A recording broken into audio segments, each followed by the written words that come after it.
नमस्कार साथियों, मैं मनीष भारती संस्कृति पीसीएस प्लेटफॉर्म पर आप सभी का स्वागत करता हूं। साथियों, बिहार प्रारंभिक परीक्षा को ध्यान में रखते हुए हम लोग करंट अफेयर्स का रिवीजन कर रहे हैं। लेक्चर नंबर 70 तक पहुंच चुके हैं। प्रत्येक दिन 10 टॉपिक और 10 क्वेश्चन लेकर के हम लोग आते हैं।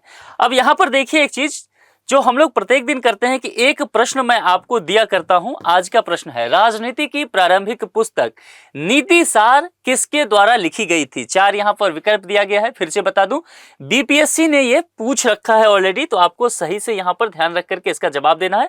फिर लेक्चर में आप आगे बढ़ेंगे। यहां पर एक ऑफर आपको दिख रहा होगा, दिवाली के शुभ अवसर पर संस्कृति आईएएस परिवार के द्वारा आपको ऑफर दिया जा रहा है। विभिन्न कोर्सेज पर 75% तक का डिस्काउंट दिया जा रहा है। सबसे अहम बात क्या है, ऑफर की वैधता का ध्यान रखना, जो कि 26 अक्टूबर से लेकर के 2 नवंबर तक ही है, इसलिए समय सीमित रहेगा, आपको तत्परता दिखानी होगी।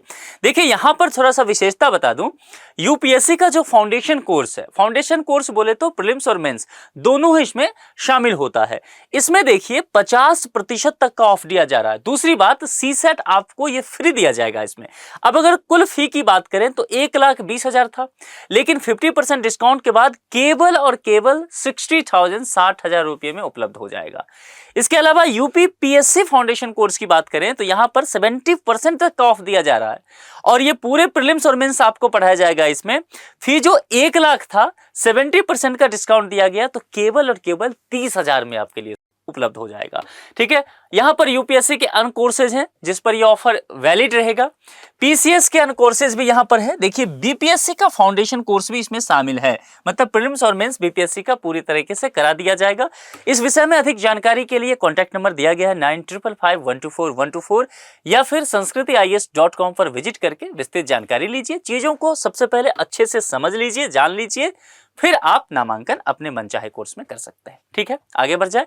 अब चलिए आज के पहले टॉपिक पर चलते हैं, जो पहले क्वेश्चन के साथ जिसकी शुरुआत होती है, निम्नलिखित में से कौन सा भारतीय बंदरगाह कार्गो वॉल्यूम के मामले में देश का सबसे बड़ा बंदरगाह बन गया है। यहां पर 4 विकल्प आपको दिख रहा होगा। देखिए पारादीप पोर्ट बंदरगाह जो है वह कार्गो वॉल्यूम के मामले में देश का सबसे बड़ा बंदरगाह बन गया है। तो डी विकल्प के साथ आपको जाना पड़ेगा, पारादीप पोर्ट। ये कुछ ऐसे फैक्ट होंगे जो कि वन लाइनर होगा। पैटर्न चेंज हो चुका है बीपीएससी का, 2 बार कम से कम तो ऐसा पूछा गया है, लेकिन फैक्ट आपका पीछा नहीं छोड़ेगा। ये पिछले साल के भी प्रश्न पत्र देख करके लगता है, तो ध्यान रखिएगा। भारतीय अंतरिक्ष अनुसंधान संगठन यानी कि इसरो के विषय में आपसे पूछा जा रहा है।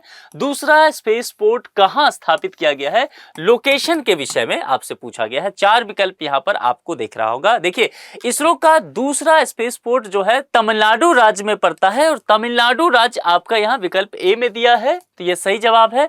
और इसमें थोड़ा सा इसका देखिए बोलने में कठिन होगा, तमिल भाषा है, थूथुकुडी जिले डिस्ट्रिक्ट है वहां पर, और ये जगह भी ध्यान रखिएगा, कुलशेखर पट्टिनम। ठीक है, इस जगह पर बनाया गया है। फिर से बता दूं, ये दोनों पॉइंट आपको याद रखना है, क्योंकि बीपीएससी है, बीपीएससी पॉसिबल है तमिलनाडु ना पूछ करके ये पूछ ले। ठीक है, इसलिए कोई ठीक नहीं है आयोग का, तो आप अपनी तैयारी धारदार बना करके रखिए।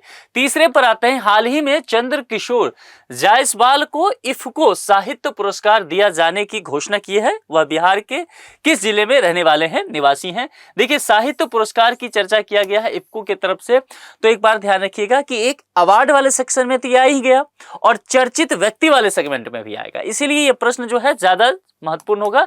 3 स्टार लगा लीजिए। चंद्र किशोर जायसवाल के नाम पे चर्चा करते हैं, सबसे पहले समझ लेते हैं। देखिए चंद्र किशोर जायसवाल की, जैसा मैंने बात किया कि इफ्को साहित्य पुरस्कार देने की घोषणा की गई है।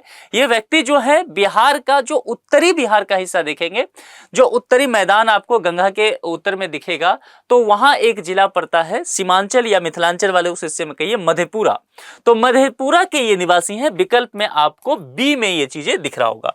आगे बढ़ जाए। देखिए निम्नलिखित में से बिहार के किस जिले में विदेश जाने वाले लोगों की संख्या अधिक है। ये कोविड महामारी के बाद के जरा स्थिति को समझते हैं। कोविड महामारी के बाद अगर देखेंगे, बिहार से विदेश जाने वाले लोगों की संख्या में अचानक से वृद्धि देखा गया है। इसमें आपको कई डिस्ट्रिक्ट नजर आएगा, जिसमें से पटना की चर्चा करेंगे जो कि राज्य की राजधानी है। इसके अलावा सिवान, इसके अलावा गोपालगंज, चंपारण की भी चर्चा कीजिए, किशनगंज, ये ऐसे कुछ डिस्ट्रिक्ट हैं जिन्हें चिन्हित किया गया है कि यहाँ के लोग सबसे अधिक विदेश जा रहे हैं, कोविड के बाद जाना पसंद कर रहे हैं। तो इसमें मैंने पटना की चर्चा किया, मैंने सिवान के विषय में भी कहा, मैंने गोपालगंज भी बताया। तो आप देखेंगे कि यहाँ उपरोक्त सभी है। मैं आपसे एक चीज कहना चाहूंगा कि जैसे मैंने कहा पटना, आपने पढ़ा करंट अफेयर्स में पटना, सीधा टिक लगा के अगले क्वेश्चन पे मत पहुंच जाइएगा। विकल्प को, सभी विकल्प को देखना है। अगर सीधे पटना पर नजर चला जाता तो आप सही मार के चले जाते, नीचे था उपरोक्त सभी, गलत हो जाता ये जवाब। ठीक है, आता हुआ प्रश्न ऐसे गलत होंगे, तो इस चीज को ध्यान रखना है आपको।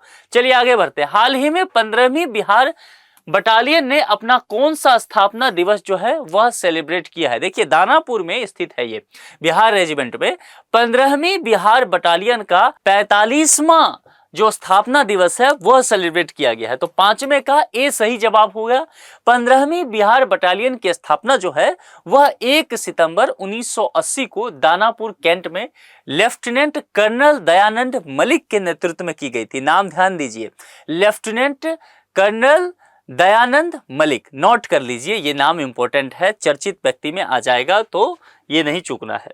आगे बढ़ जाते हैं। बिहार का पहला भौगोलिक संकेत यानी कि जो हम जीआई टैग की बात करते हैं वो पूछा गया है। सुविधा केंद्र कहां स्थापित किया गया है? 4 विकल्प आपको यहां पर दिख रहा है। देखिए बिहार का जो पहला भौगोलिक संकेत यानी कि जीआई सुविधा केंद्र बिहार कृषि विश्वविद्यालय सबौर में स्थापित किया गया है। इसका उद्देश्य क्या है? बिहार के विरासत उत्पादों को वैश्विक मान्यता प्रदान करना और उसके लिए जीआई टैग प्रदान करने में सहायता देना है। अब एक चीज यहां पर ध्यान दीजिए, ये सबौर वाला आपने निकाल तो लिया जवाब, लेकिन यहां पर देखिए बिहार के किन किन प्रोडक्ट को कुछ पिछले 1 साल में जीआई टैग दिया गया होगा, उस पर जरा एक नजर बना के रखिएगा। एक उदाहरण के लिए मैं बता देता हूं, मिथिला मखाना, चूंकि इसको लेकर के बहुत ज्यादा विवाद रहा था, यह बिहार मखाना के नाम से हो रहा था, लेकिन बाद में विवाद के बाद जो बिहार सरकार ने प्रस्ताव दिया था केंद्र सरकार को, कृषि मंत्रालय के द्वारा वापस किया गया और फिर मिथिला मखाना के नाम से टैग दिया गया, जो कि दरभंगा मधुबनी वाले क्षेत्र, मिथिला वाले क्षेत्र का है मखाना। तो इस बात को ध्यान रखिएगा। ऐसे बहुत सारे जीआई टैग हैं, जैसे जर्दालू आम है भागलपुर का, तो ऐसे बहुत सारी चीज, सभी को एक बार देख लीजिएगा क्योंकि वहां से प्रश्न बन सकते हैं। निम्नलिखित में से किस राज्य में देश का दूसरा सबसे बड़ा बकरी वीर्य बैंक खोला जाएगा? ठीक है, अब इसको लेकर के समझ लीजिए। उत्तर प्रदेश के मथुरा के बाद, यह दूसरा कहा गया ना, यानी कि पहला कहा है उत्तर प्रदेश के मथुरा, उसके बाद बिहार में देश का दूसरा सबसे बड़ा बकरी वीर्य बैंक खोला जाएगा। बकरी के प्रजाति को बेहतर करने के लिए, बनाने के लिए, संतति को आगे बढ़ाने के लिए, जैव विविधता बनी रहे, इसके लिए कोशिश किया जा रहा है। पहला कौन है? उत्तर प्रदेश का कौन सा जगह? मथुरा। ये ध्यान रखिएगा, एक स्टेटमेंट आपसे पूछा जा सकता है ना, तो ये स्टेटमेंट आपसे पूछा जा सकता है, तो ये ध्यान रखना है। विश्व रेबीज दिवस प्रतिवर्ष किस तिथि को मनाया जाता है? ऐसे प्रश्न जो है 1-2 आ सकता है। तो जब किसी वर्ष ऐसा चर्चा में रहता है, तो जैसे कि आजकल क्या चर्चा में रहा, आपने सोशल मीडिया में देखा होगा कि जो कुत्ते हैं उनके काटने के चर्चा रहा है ना, जो आवारा कुत्ता जो रहता है वह लोगों को काट लिया या सोसाइटी के अंदर लिफ्ट में, तो इसलिए ये टॉपिक चर्चा में रहा। तो इसको ध्यान रखिएगा, इससे ज्यादा कुछ नहीं पूछा जाएगा, लेकिन ये चीजें आ सकता है कि डे पूछ लिया जाए, ऐसे प्रश्न आते हैं 1-2। विश्व रेबीज दिवस जो है 28 सितंबर को सेलिब्रेट किया जाता है, तो यहां पर जवाब जो है वह डी हो जाएगा। इसका उद्देश्य समझ लीजिए क्या है, ज्यादा जरूरी यह है क्योंकि स्टेटमेंट पे अब आता है तो ये पूछा जा सकता है। इसका उद्देश्य जो है वैश्विक स्तर पर रेबीज उन्मूलन के लिए अवेयरनेस को बढ़ावा देना है लोगों के बीच। ठीक है, तो जवाब 28 सितंबर हो गया। आगे बढ़ते हैं। संपूर्णता अभियान किसने शुरू किया है? ठीक है, अब यहां पर देखिए 4 विकल्प है। देखिए हाल ही में नीति आयोग के विषय में आप जानते हैं, जो केंद्र सरकार है, भारत सरकार, उसकी थिंक टैंक नीति आयोग है। इससे पहले योजना आयोग हुआ करता था, जो 5 वर्ष का एक होता था, लेकिन उसको प्रतिस्थापित करके 2015 में जब नरेंद्र मोदी प्रधानमंत्री बने तो नीति आयोग लाया गया। तो नीति आयोग ने संपूर्णता अभियान जो है उसकी शुरुआत किया है। विकल्प सी के साथ आपको जाना है। चलिए आगे बढ़ते हैं।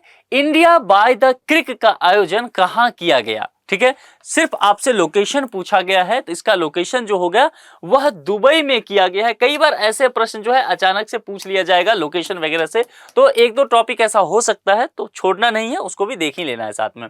इस प्रश्न का जवाब आपको कमेंट बॉक्स में लिख करके देना है। कुल मिलाकर के देखिए हम लेक्चर नंबर 70 तक पहुंच चुके हैं। प्रत्येक दिन 10 टॉपिक लेकर के आता हूं, तो 10 टॉपिक के हिसाब से 70 लेक्चर को गुणाकार करेंगे तो 700 टॉपिक हो जाएगा करंट अफेयर्स का। यानी कि बातों बातों में आपने 700 टॉपिक पढ़ लिए, केवल क्वेश्चन ही नहीं, और इस टॉपिक से आपको क्वेश्चन भी मैं तैयार करा दिया। तो जो लोग नहीं अभी तक देखे हैं पूरे प्लेलिस्ट को, जाकर के पीसीएस चैनल पे इसी पे पूरा प्लेलिस्ट देख लीजिए ताकि सही से चीजें उन्हें समझ में आ जाए।